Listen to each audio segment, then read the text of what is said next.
Bonjour à tous, bienvenue dans notre émission de lecture biblique. L'objectif est de lire toute la Bible en l'espace de 6 mois dans l'ordre chronologique des événements.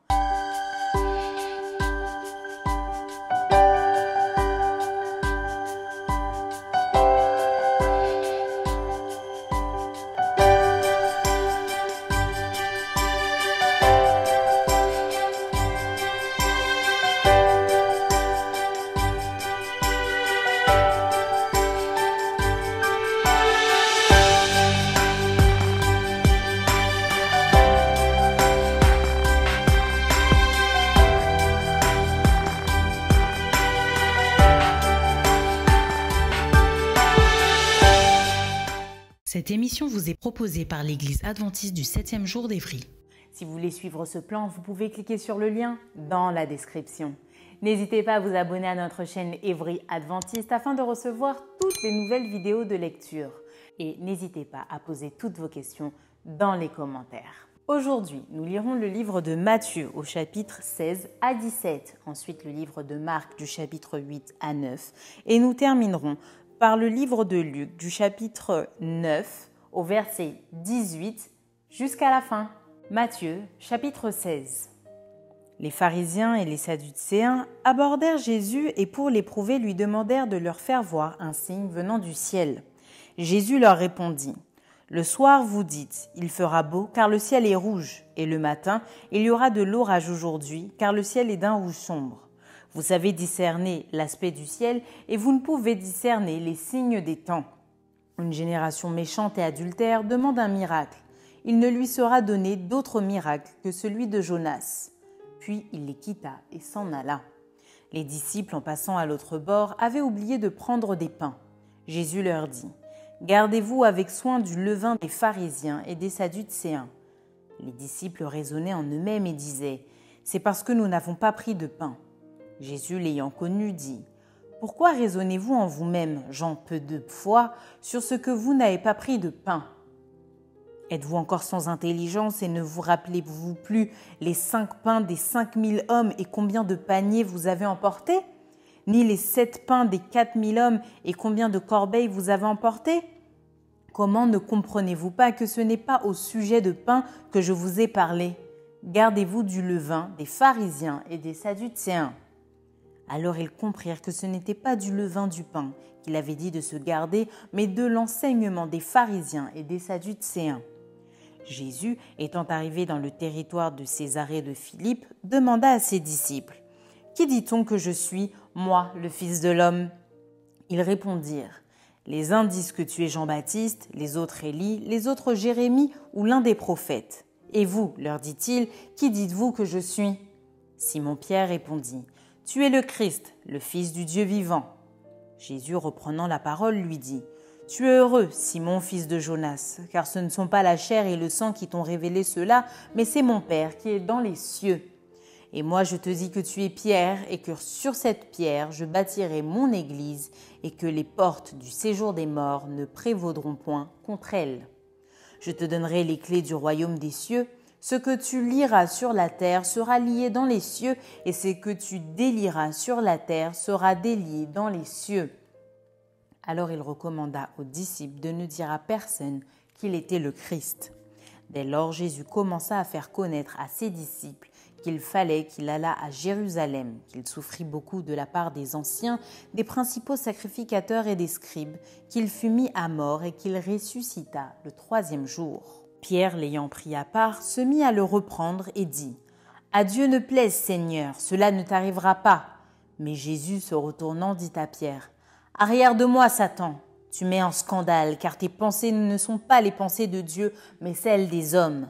Alors Jésus dit à ses disciples : si quelqu'un veut venir après moi, qu'il renonce à lui-même, qu'il se charge de sa croix et qu'il me suive. Car celui qui voudra sauver sa vie la perdra, mais celui qui la perdra à cause de moi la trouvera. Et que servirait-il à un homme de gagner tout le monde s'il perdait son âme ? Ou que donnerait un homme en échange de son âme ? Car le Fils de l'homme doit venir dans la gloire de son Père avec ses anges, et alors il rendra à chacun selon ses œuvres. Je vous le dis en vérité, quelques-uns de ceux qui sont ici ne mourront point, qu'ils n'aient vu le Fils de l'homme venir dans son règne. Matthieu chapitre 17.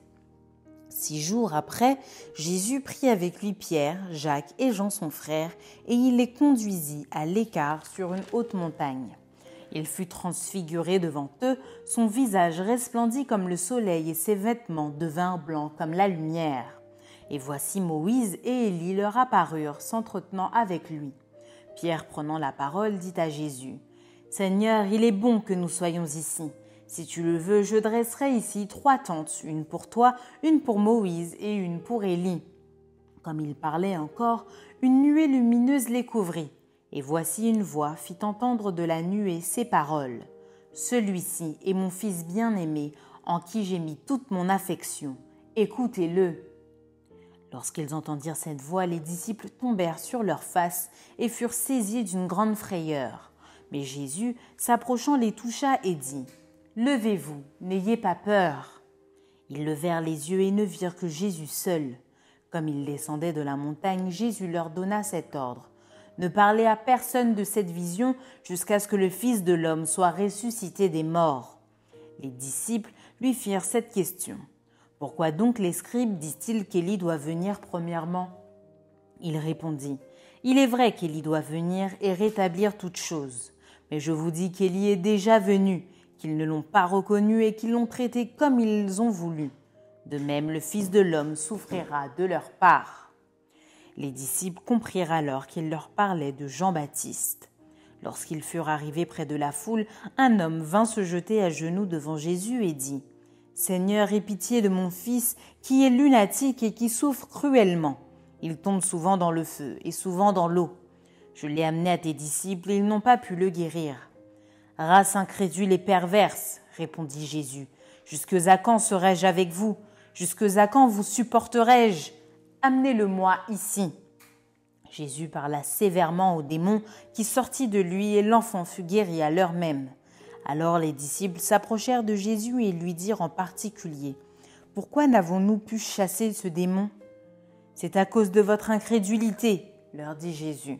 Je vous le dis en vérité, si vous aviez de la foi comme un grain de sénévé, vous diriez à cette montagne : transporte-toi d'ici là, et elle se transporterait. Rien ne vous serait impossible. Mais cette sorte de démon ne sort que par la prière et par le jeûne. » Pendant qu'ils parcouraient la Galilée, Jésus leur dit : « Le Fils de l'homme doit être livré entre les mains des hommes. Ils le feront mourir et le 3e jour il ressuscitera. » Ils furent profondément attristés. Lorsqu'ils arrivèrent à Capernaum, ceux qui percevaient les 2 drachmes s'adressèrent à Pierre et lui dirent : « Votre maître ne paie-t-il pas les 2 drachmes ? » « Oui, dit-il. » Et quand ils furent entrés dans la maison, Jésus le prévint et dit : « Que t'en semble, Simon ? Les rois de la terre, de qui perçoivent-ils des tributs ou des impôts ? De leurs fils ou des étrangers ? » Il lui dit : « Des étrangers. » Et Jésus lui répondit : « Les fils en sont donc exempts. Mais pour ne pas les scandaliser, va à la mer, jette l'hameçon et tire le premier poisson qui viendra.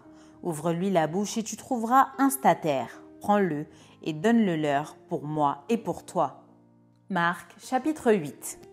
En ces jours-là, une foule nombreuse s'étant de nouveau réunie et n'ayant pas de quoi manger, Jésus appela les disciples et leur dit : « Je suis ému de compassion pour cette foule, car voilà 3 jours qu'ils sont près de moi et ils n'ont rien à manger. Si je les renvoie chez eux à jeun, les forces leur manqueront en chemin, car quelques-uns d'entre eux sont venus de loin. » Ses disciples lui répondirent : « Comment pourrait-on les rassasier de pain ici dans un lieu désert ?» Jésus leur demanda : « Combien avez-vous de pain ? » « 7, répondirent-ils. Alors il fit asseoir la foule par terre, prit les 7 pains et après avoir rendu grâce, il les rompit et les donna à ses disciples pour les distribuer et ils les distribuèrent à la foule. Ils avaient encore quelques petits poissons et Jésus, ayant rendu grâce, les fit aussi distribuer. Ils mangèrent et furent rassasiés et l'on emporta 7 corbeilles pleines des morceaux qui restaient. Ils étaient environ 4000. Ensuite Jésus les renvoya. Aussitôt, il monta dans la barque avec ses disciples et se rendit dans la contrée de Dalmanuta. Les pharisiens survinrent, se mirent à discuter avec Jésus et pour l'éprouver, lui demandèrent un signe venant du ciel. Jésus, soupirant profondément en son esprit, dit : « Pourquoi cette génération demande-t-elle un signe ? Je vous le dis en vérité, il ne sera point donné de signe à cette génération. » Puis il les quitta et remonta dans la barque pour passer sur l'autre bord. Les disciples avaient oublié de prendre des pains. Il n'en avait qu'un seul avec eux dans la barque. Jésus leur fit cette recommandation. « Gardez-vous avec soin du levain des pharisiens et du levain d'Hérode. » Les disciples raisonnaient entre eux et disaient « C'est parce que nous n'avons pas de pain. » Jésus, l'ayant connu, leur dit « Pourquoi raisonnez-vous sur ce que vous n'avez pas de pain ? Êtes-vous encore sans intelligence et ne comprenez-vous pas ? Avez-vous le cœur endurci ? Ayant des yeux, ne voyez-vous pas ? Ayant des oreilles, n'entendez-vous pas ? Et n'avez-vous point de mémoire ? Quand j'ai rompu les 5 pains pour les 5000 hommes, combien de paniers pleins de morceaux avez-vous emportés ? 12, lui répondirent-ils. Et quand j'ai rompu les 7 pains pour les 4000 hommes, combien de corbeilles pleines de morceaux avez-vous emportés ? 7, répondirent-ils. Et il leur dit, ne comprenez-vous pas encore ? Ils se rendirent à Bethsaïda et on amena vers Jésus un aveugle qu'on le pria de toucher. Il prit l'aveugle par la main et le conduisit hors du village. Puis il lui mit de la salive sur les yeux, lui imposa les mains et lui demanda s'il voyait quelque chose. Il regarda et dit « J'aperçois les hommes, mais j'en vois comme des arbres et qui marchent. » Jésus lui mit de nouveau les mains sur les yeux, et quand l'aveugle regarda fixement, il fut guéri et vit tout distinctement. Alors Jésus le renvoya dans sa maison en disant « N'entre pas au village. » Jésus s'en alla avec ses disciples dans les villages de Césarée de Philippe, et il leur posa en chemin cette question. « Qui dit-on que je suis ?» Ils répondirent « Jean-Baptiste », les autres « Élie », les autres « l'un des prophètes ». « Et vous ?» leur demanda-t-il. « Qui dites-vous que je suis ?» Pierre lui répondit « Tu es le Christ. » Jésus leur recommanda sévèrement de ne dire cela de lui à personne.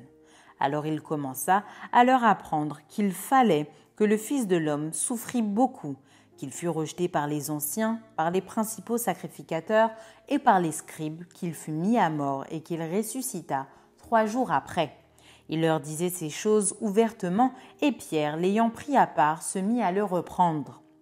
Mais Jésus, se retournant et regardant ses disciples, réprimanda Pierre et dit « Arrière de moi, Satan, car tu ne conçois pas les choses de Dieu, tu n'as que des pensées humaines. » Puis, ayant appelé la foule avec ses disciples, il leur dit « Si quelqu'un veut venir après moi, qu'il renonce à lui-même, qu'il se charge de sa croix et qu'il me suive.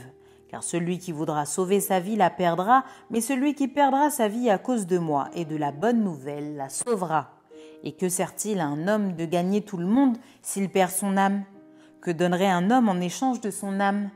Car quiconque aura honte de moi et de mes paroles au milieu de cette génération adultère et pécheresse, le Fils de l'homme aussi aura honte de lui quand il viendra dans la gloire de son Père avec les saints anges. » Marc, chapitre 9.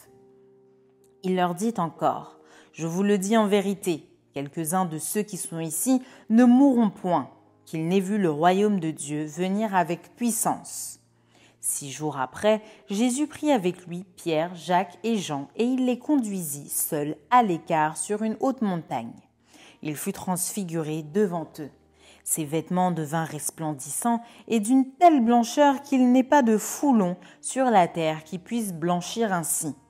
Élie et Moïse leur apparurent s'entretenant avec Jésus. Pierre, prenant la parole, dit à Jésus, « Rabbi, il est bon que nous soyons ici. Dressons 3 tentes, une pour toi, une pour Moïse et une pour Élie. » Car ils ne savaient que dire, l'effroi les ayant saisis. Une nuée vint les couvrir et de la nuée sortit une voix. « Celui-ci est mon fils bien-aimé, écoutez-le. » Aussitôt les disciples regardèrent tout autour et ils ne virent que Jésus seul avec eux. Comme ils descendaient de la montagne, Jésus leur recommanda de ne dire à personne ce qu'ils avaient vu, jusqu'à ce que le Fils de l'homme fût ressuscité des morts. Ils retinrent cette parole, se demandant entre eux ce que c'est que ressusciter des morts. Les disciples lui firent cette question. « Pourquoi les scribes disent-ils qu'il faut qu'Élie vienne premièrement ?» Il leur répondit. « Élie viendra premièrement et rétablira toutes choses. Et pourquoi est-il écrit du Fils de l'homme qu'il doit souffrir beaucoup et être méprisé ? Mais je vous dis qu'Élie est venu et qu'ils l'ont traité comme ils ont voulu, selon qu'il est écrit de lui. » Lorsqu'ils furent arrivés près des disciples, ils virent autour d'eux une grande foule et des scribes qui discutaient avec eux. Dès que la foule vit Jésus, elle fut surprise et accourut pour le saluer. Il leur demanda « Sur quoi discutez-vous avec eux ?» Et un homme de la foule lui répondit « Maître, j'ai amené auprès de toi mon fils qui est possédé d'un esprit muet. En quelque lieu qu'il le saisisse, il le jette par terre. L'enfant écume, grince des dents et devient tout raide. J'ai prié tes disciples de chasser l'esprit et ils n'ont pas pu. » « Race incrédule, leur dit Jésus, jusque à quand serai-je avec vous? Jusque à quand vous supporterai-je? Amenez-le-moi. » On le lui amena. Et aussitôt que l'enfant vit Jésus, l'esprit l'agita avec violence. Il tomba par terre et se roulait en écumant. Jésus demanda au Père « Combien y a-t-il de temps que cela lui arrive ?»« Depuis son enfance, répondit-il. Et souvent, l'esprit l'a jeté dans le feu et dans l'eau pour le faire périr. Mais si tu peux quelque chose, viens à notre secours et compassion de nous. » Jésus lui dit « Si tu peux, tout est possible à celui qui croit. » Aussitôt, le père de l'enfant s'écria « Je crois, viens au secours de mon incrédulité. » Jésus, voyant accourir la foule, menaça l'esprit impur et lui dit « Esprit muet et sourd, je te l'ordonne, sors de cet enfant et n'y rentre plus. » Et il sortit, en poussant des cris et en l'agitant avec une grande violence. L'enfant devint comme mort, de sorte que plusieurs disaient qu'il était mort. Mais Jésus, l'ayant pris par la main, le fit lever, et il se tint debout. Quand Jésus fut entré dans la maison, ses disciples lui demandèrent en particulier « Pourquoi n'avons-nous pu chasser cet esprit ?» Il leur dit « Cette espèce-là ne peut sortir que par la prière. » Ils partirent de là et traversèrent la Galilée. Jésus ne voulait pas qu'on le sût, car il enseignait ses disciples et il leur dit « Le Fils de l'homme sera livré entre les mains des hommes, ils le feront mourir et 3 jours après qu'il aura été mis à mort, il ressuscitera. » Mais les disciples ne comprenaient pas cette parole et ils craignaient de l'interroger. Ils arrivèrent à Capernaum. Lorsqu'il fut dans la maison, Jésus leur demanda « De quoi discutiez-vous en chemin ?» Mais ils gardèrent le silence car en chemin ils avaient discuté entre eux pour savoir qui était le plus grand. Alors il s'assit, appela les 12 et leur dit « Si quelqu'un veut être le premier, il sera le dernier de tous et le serviteur de tous. » Et il prit un petit enfant, le plaça au milieu d'eux et l'ayant pris dans ses bras, il leur dit « Quiconque reçoit en mon nom un de ces petits enfants me reçoit moi-même. Et quiconque me reçoit, reçoit non pas moi, mais celui qui m'a envoyé. » Jean lui dit « Maître, nous avons vu un homme qui chasse des démons en ton nom, et nous l'en avons empêché parce qu'il ne nous suit pas. » « Ne l'en empêchez pas, répondit Jésus, car il n'est personne qui, faisant un miracle en mon nom, puisse aussitôt après parler mal de moi. Qui n'est pas contre nous est pour nous. Et quiconque vous donnera à boire un verre d'eau en mon nom, parce que vous appartenez à Christ, je vous le dis en vérité, il ne perdra point sa récompense. Mais si quelqu'un scandalisait un de ces petits qui croient, il vaudrait mieux pour lui qu'on lui mît au cou une grosse meule de moulin et qu'on le jetât dans la mer. Si ta main est pour toi une occasion de chute, coupe-la. Mieux vaut pour toi entrer manchot dans la vie que d'avoir les 2 mains et d'aller dans la géhenne, dans le feu qui ne s'éteint point. Si ton pied est pour toi une occasion de chute, coupe-le. Mieux vaut pour toi entrer boiteux dans la vie que d'avoir les 2 pieds et d'être jeté dans la géhenne, dans le feu qui ne s'éteint point. Et si ton œil est pour toi une occasion de chute, arrache-le. Mieux vaut pour toi entrer dans le royaume de Dieu n'ayant qu'un œil que d'avoir 2 yeux et d'être jeté dans la géhenne, où leur ver ne meurt point et où le feu ne s'éteint point. Car tout homme sera salé de feu. Le sel est une bonne chose, mais si le sel devient sans saveur, avec quoi l'assaisonnerez-vous? Ayez du sel en vous-même et soyez en paix les uns avec les autres. Luc, chapitre 9, verset 18. Un jour que Jésus priait à l'écart, ayant avec lui ses disciples, il leur posa cette question. « Qui dit-on que je suis ?» Ils répondirent « Jean-Baptiste, les autres Élie, les autres qu'un des anciens prophètes est ressuscité. » « Et vous, leur demanda-t-il, Qui dites-vous que je suis » Pierre répondit, « Le Christ de Dieu. » Jésus leur recommanda sévèrement de ne le dire à personne. Il ajouta qu'il fallait que le Fils de l'homme souffrit beaucoup, qu'il fût rejeté par les anciens, par les principaux sacrificateurs et par les scribes, qu'il fût mis à mort et qu'il ressuscita le 3e jour. Puis il dit à tous, « Si quelqu'un veut venir après moi, qu'il renonce à lui-même, qu'il se charge chaque jour de sa croix et qu'il me suive. Car celui qui voudra sauver sa vie la perdra, mais celui qui la perdra à cause de moi la sauvera. Et que servirait-il à un homme de gagner tout le monde s'il se détruisait ou se perdait lui-même ? Car quiconque aura honte de moi et de mes paroles, le Fils de l'homme aura honte de lui quand il viendra dans sa gloire et dans celle du Père et des saints anges.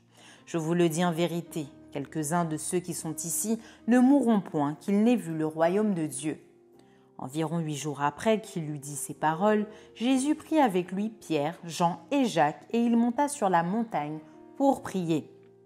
Pendant qu'il priait, l'aspect de son visage changea et son vêtement devint une éclatante blancheur. Et voici 2 hommes s'entretenaient avec lui. C'étaient Moïse et Élie, qui apparaissaient dans la gloire, parlaient de son départ qu'il allait accomplir à Jérusalem. Pierre et ses compagnons étaient appesantis par le sommeil, mais s'étant tenus éveillés, ils virent la gloire de Jésus et les 2 hommes qui étaient avec lui. Au moment où ces hommes se séparaient de Jésus, Pierre lui dit, « Maître, il est bon que nous soyons ici. Dressons 3 tentes, une pour toi, une pour Moïse et une pour Élie. » Il ne savait ce qu'il disait.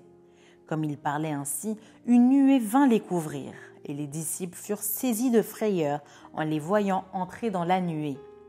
Et de la nuée sortit une voix qui dit, « Celui-ci est mon Fils élu, écoutez-le. » Quand la voix se fit entendre, Jésus se trouva seul. Les disciples gardèrent le silence et ils ne racontèrent à personne en ce temps-là rien de ce qu'ils avaient vu. Le lendemain, lorsqu'ils furent descendus de la montagne, une grande foule vint au-devant de Jésus. Et voici, du milieu de la foule, un homme s'écria, « Maître, je t'en prie, porte les regards sur mon fils, car c'est mon fils unique. » Un esprit le saisit et aussitôt il pousse des cris et l'esprit l'agite avec violence, le fait écumer et a de la peine à se retirer de lui après l'avoir tout brisé. J'ai prié tes disciples de le chasser et ils n'ont pas pu. Race incrédule et perverse, répondit Jésus, jusqu'à quand serai-je avec vous et vous supporterai-je ? Amène ici ton fils. Comme il approchait, le démon le jeta par terre et l'agita avec violence. Puis Jésus menaça l'esprit impur, guérit l'enfant et le rendit à son père. Et tous furent frappés de la grandeur de Dieu. Tandis que chacun était dans l'admiration de tout ce que faisait Jésus, il dit à ses disciples, « Pour vous, écoutez bien ceci. Le Fils de l'homme doit être livré entre les mains des hommes. » Mais les disciples ne comprenaient pas cette parole. Elle était voilée pour eux afin qu'ils n'en eussent pas le sens. Et ils craignaient de l'interroger à ce sujet. Or une pensée leur vint à l'esprit, savoir lequel d'entre eux était le plus grand. Jésus, voyant la pensée de leur cœur, prit un petit enfant, le plaça près de lui et leur dit, « Quiconque reçoit en mon nom ce petit enfant me reçoit moi-même, et quiconque me reçoit, reçoit celui qui m'a envoyé. Car celui qui est le plus petit parmi vous tous, c'est celui-là qui est grand. » Jean prit la parole et dit, « Maître, nous avons vu un homme qui chasse des démons en ton nom, et nous l'en avons empêché parce qu'il ne nous suit pas. » « Ne l'en empêchez pas, lui répondit Jésus, car qui n'est pas contre vous est pour vous. » Lorsque le temps où il devait être enlevé du monde approcha, Jésus prit la résolution de se rendre à Jérusalem. Il envoya devant lui des messagers qui se mirent en route et entrèrent dans un bourg des Samaritains pour lui préparer un logement. Mais on ne le reçut pas parce qu'il se dirigeait sur Jérusalem. Les disciples, Jacques et Jean, voyant cela, dirent, « Seigneur, veux-tu que nous commandions que le feu descende du ciel et les consume ?» Jésus se tourna vers eux et les réprimanda, disant, « Vous ne savez de quel esprit vous êtes animés, car le Fils de l'homme est venu non pour perdre les âmes des hommes, mais pour les sauver. » Et ils allèrent dans un autre bourg.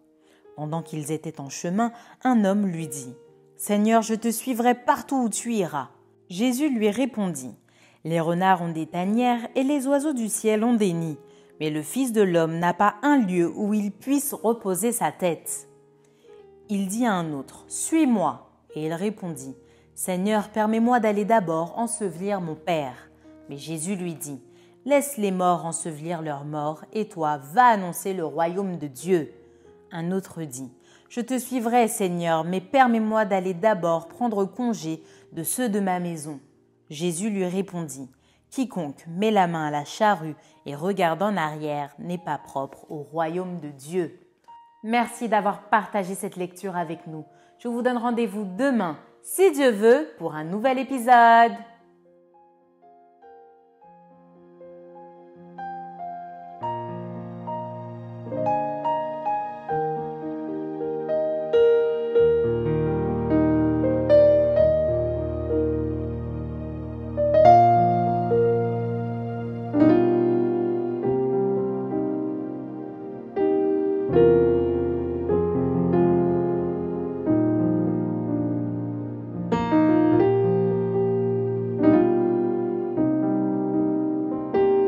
Thank you.